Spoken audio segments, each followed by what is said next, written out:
Setelah mendapat keluhan dari wisatawan yang berkunjung ke Batam, akhirnya Bawaslu mencopot baliho pasangan Prabowo Gibran yang terpasang di monumen Welcome to Batam. Menurut Bawaslu, baliho kampanye dipasang tidak sesuai zona yang ditentukan.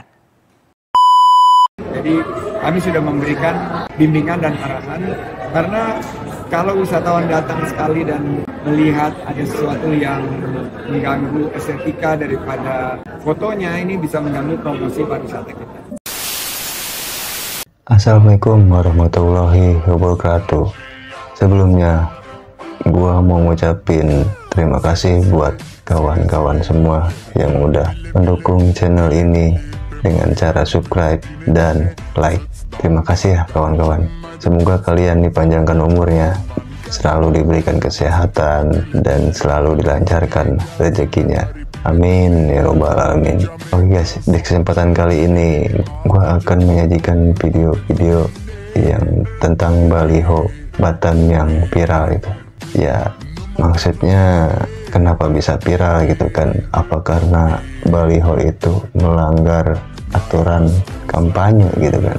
Oke guys, daripada berlama-lama mari kita saksikan komentar dari netizen berikut ini. Gas. Bagaimana menurut Bang SMN yang akhir-akhir ini beberapa hari yang lalu itu viral, yaitu baliho dari 02 yang dipasang di tempat pusat wisata di Kota Batam yang cukup terkenal? Ya, saya pikir begini. Jadi dalam pelaksanaan kampanye ini, maka ada 4 komponen ya yang menjadi bahagian yang tak terpisahkan dari pelaksanaan kampanye. Pertama, selain Bawaslu, kira KPU ya. Hanya saja tugas pengawasannya kepada Bawaslu. Yang kedua tentu partai politik sebagai peserta pemilu. Yang ketiga masyarakat. Dan yang keempat adalah birokrasi. Birokrasi dalam hal ini tentu bisa jadi birokrasi sipil ataupun militer. Semua komponen-komponen ini, bahagian-bahagian ini harus taat terhadap aturan main. Ya, jadi kalau sudah ada aturan mainnya, misalnya KPU sudah menetapkan bahwa tempat dibolehkan APK atau alat peraga kampanye itu dipasang. Maka itu yang harus kita patuhi bersama. Dan tempat-tempat yang dilarang oleh KPU misalnya, tentu itu yang kita harus patuhi bersama. Nah, oleh karena itu, dalam hal ini menurut saya, ini adalah soal bagaimana aturan main ditegakkan. Saya pikir karena Bawaslu tugasnya adalah mengawasi, maka kita harus memahami bahwa Bawaslu itu punya kewenangan mengambil tindakan, bahkan bisa jadi Bawaslu juga mengambil langkah-langkah yang lebih jauh dari sekedar menertibkan APK-APK yang ada. Nah, oleh karena itu dalam hal ini saya pikir kita semua termasuk birokrasi, baik itu sipil maupun militer, ini kita perlu yang namanya netralitas ya, supaya jangan sampai misalnya fasilitas publik yang memang itu adalah milik pemerintah itu diberikan kepada pihak lain ya, itu yang tidak boleh sebetulnya. Nah, oleh karena itulah menurut saya dalam hal ini kita semuanya supaya kita enak ya, kita kan lebih enak kalau fair ya, semuanya pihak itu merasa nyaman, merasa tenang dan merasa gembira. Kita kan ingin menciptakan suasana kampanye yang riang gembira itu ya. Saya kira kita semua setuju itu. Oleh karena itu kita berharap bahwa adanya kemarin ada persoalan di Welcome to Batam itu menurut saya ini menjadi pelajaran berharga bagi semua pihak, termasuk Bawaslu, partai politik dan birokrasi ya, supaya birokrasi Pemko juga tidak sembarang misalnya memberikan izin, apalagi itu adalah fasilitas publik yang dibiayai oleh negara atau daerah gitu. Saya kira seperti itu.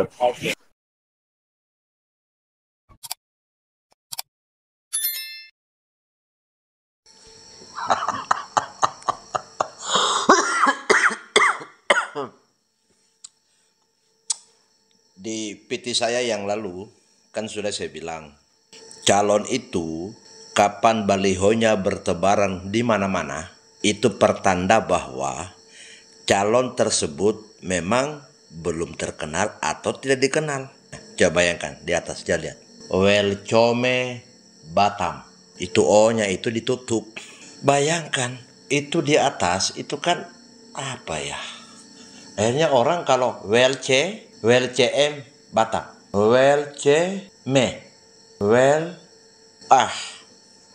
aduh, pusing. Itu saja.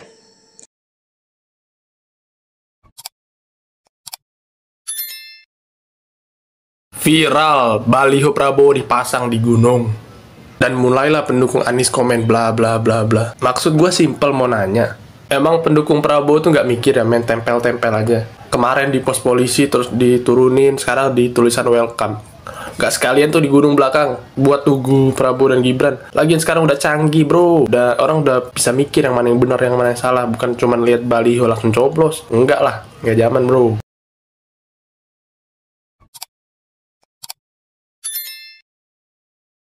Namanya pemilu ya teman-teman. Buat gue kayaknya Bawaslu gak ada gunanya dah.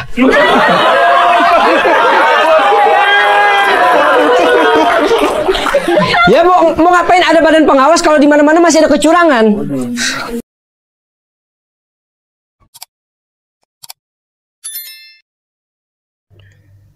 Oke guys, barusan komentar dari beberapa tokoh dan dari netizen tentang pemasangan baliho Prabowo Gibran yang menjadi ikoniknya welcome to Batam. Menurut gue juga sih ya nggak etis juga sih ya, karena memang sudah ada di aturannya Bawaslu gitu. Kembali lagi ke Bawaslu itu, dia mau nggak gitu menegakkan hukumnya. Soalnya kan ya udah jelas itu melanggar aturan gitu kan. Oke guys, sekarang kita akan menyaksikan salah satu video yang katanya ini adalah, di dalam video ini ada sekumpulan kelompok Satpol PP yang jelas terang-terangan mendukung salah satu paslon. Kita saksikan videonya. Boy, udah pada lihat belum nih videonya? Kami dari Forum Komunikasi Bantuan Polisi Pamung Praja Kabupaten Garut menyatakan Indonesia membutuhkan pemimpin muda di masa depan. Mas Gibran, Raka, Bumi Raka. Nah, pertanyaannya gua, Satpol PP itu merupakan bagian dari pemerintah daerah bukan? Dan pemerintah daerah itu di bawah arahan pemerintahan pusat bukan? Kalau iya, kenapa mereka ikut-ikutan berkampanye? Kalau emang semua sumber daya negara ini dipakai untuk berkampanye, ngapain ada pemilu? Paslon 1 dan paslon 3 disuruh ngikutin aturan plek. Gak boleh ngelanggar. Kalau ngelanggar langsung dilaporin. Sedangkan paslon nomor urut 2, kalau pas nabrak aturan, giliran dilaporin, semuanya pada pura-pura budek. Ini kontestasi model apa? Kok curang banget? Kenapa jadi ngeselin kayak gini? Bentar. Mas Gibran, Raka, Bumi Raka. Itu Satpol PP kan maunya Gibran, karena katanya pemimpin muda. Ini mereka lupa atau emang gak ada otaknya? Kan yang jadi presidennya itu orang tua, bukan anak muda. Apa lu?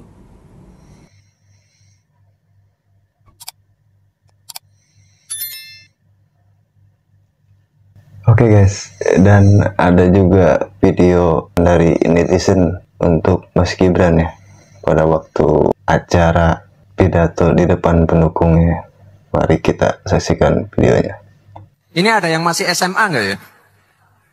Ada yang masih SMA atau baru kuliah? Semester 1. Ada ya? Enggak. Soalnya tadi saya lewat banyak sekali yang masih muda-muda banget. Kalian nggak mungkin mau kan habis selesai SMA balik lagi ke TK. Makanya saya selalu menggaungkan yang namanya narasi keberlanjutan, narasi penyempurnaan. Jadi nggak ada yang namanya arah baru atau perubahan. Nah di video ini si Bing Sayur bilang ada yang udah kuliah nggak, apa mau balik lagi ke TK. Ya kayak gitu cara pikirnya Bung. Sekarang gini, lu mau usut-usutan masalah sekolah, balik lagi ke TK apa enggak karena perubahan, gua kasih tahu nih sama lu. Anak TK, anak SD sampai SMP juga tahu. Dari SMP selesain UN dulu baru naik ke SMA. Nah lu sama bapak lu baru jadi wali kota belum selesai mau naik ke gubernur. Gubernur belum selesai naik ke presiden. Selesain dulu wali kotanya, selesain dulu jadi gubernurnya, baru jadi presiden. Jadi nggak ada tuh udah kuliah balik lagi ke TK, udah kuliah balik ke... Lu selesain dulu oleh SMP lu baru ke SMA. Jangan tahu-tahu SMA belum kelar tahu-tahu mau kuliah. Nggak bisa kayak gitu. Payah Bing Sayur. Oke guys, mungkin Mas Gibran tuh masih kurang jelas gitu ya. Gue juga tadi ngedengernya, oh enggak, kalian itu udah di kuliah gitu, terus udah di SMA, balik lagi ke TK. Maksudnya apa gitu kan? Soalnya itu kan istilah lagi tuh, istilah lagi. Cuman penerapan istilahnya tuh enggak disampaikan secara jelas gitu. Ini hubungannya untuk keberlanjutan nih lah. Tapi misalkan ada perubahan kan belum tentu juga dari SMA ke TK ya, atau dari kuliah ke TK lagi gitu. Nggak juga sih. Oke guys, terima kasih udah menonton video-video yang gua sajikan barusan. Mudah-mudahan dapat menghibur dan kita mendapatkan ilmu positifnya dari komentar netizen dan tokoh tadi. Ya jadi intinya tuh nggak boleh curang lah. Udah gitu Bawaslu-nya dan KPU juga ya sama, aparatur negaranya ya harus netral juga. Jadi kalau udah terlihat bukti kecurangan atau ada bukti pelanggaran ya harusnya langsung ditindak gitu kan. Oke guys, gua akan selalu mengingatkan kalian semua di zaman di tahun politik ini, namanya kita dukung-mendukung ya sah-sah aja sih, cuman ya itulah yang gue bilang, jangan terlalu fanatik, karena fanatik itu ya nggak bagus juga. Mendingan ya yang normal-normal aja kita jalanin secara riang gembira gitu kan. Jadi jangan anggap politik ini ajang untuk kita bisa jadi nggak akur gitu kan. Jadi ya anggap aja politik ini hiburan. Oke guys, terima kasih atas semua dukungannya. Assalamualaikum warahmatullahi wabarakatuh. Jangan lalu